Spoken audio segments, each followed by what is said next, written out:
అందరికీ good morning. నేను ఈ మండలానికి లాస్ట్ సెప్టెంబర్లో జాయిన్ అయినాను గుంటకల్ తహసీల్దార్గా. సో అప్పుడు మొట్టమొదటిగా నాకు పరిచయం అనేది విజయలక్ష్మి గారే.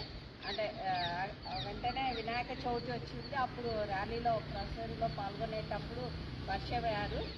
సో అప్పటి నుంచి పరిచయం ఉంది. చాలా యాక్టివ్గా ఇందాక సార్ చెప్పినట్టు ఖచ్చితంగా అక్షరాలుగా ఆ పదవులకి షీ డిజర్వ్స్ ద పోస్ట్ అనమాట. తప్పనిసరిగా ఆ పోస్ట్లే ఆమెని వరించాయి అనేది ఆమె యొక్క నిస్వార్థ సేవ. తర్వాత అన్ని కార్యక్రమాల్లో కూడా పాల్గొనడం, మొన్న యోగాంధ్రాల్లో కూడా చూశారు. ఆ రైల్వే స్టేడియంలో అన్ని యాక్టివిటీస్లో తను ముందుండి కూడా సారు ఏదైతే చెప్తున్నారో అలాట్ చేశారో డ్యూటీస్ అవన్నీ కూడా పర్ఫెక్ట్గా చేయడం జరిగింది.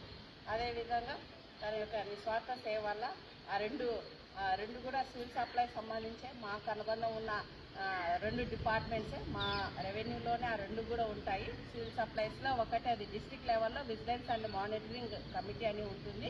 సో దాంట్లో మెంబర్స్గా ఇట్లా పొలిటికల్ తరఫున కావచ్చు, ఇట్లా నిస్వార్థంగా సర్వీస్ చేసే వాళ్ళని తీసుకోవడము, నామినేట్ చేయడం జరిగింది.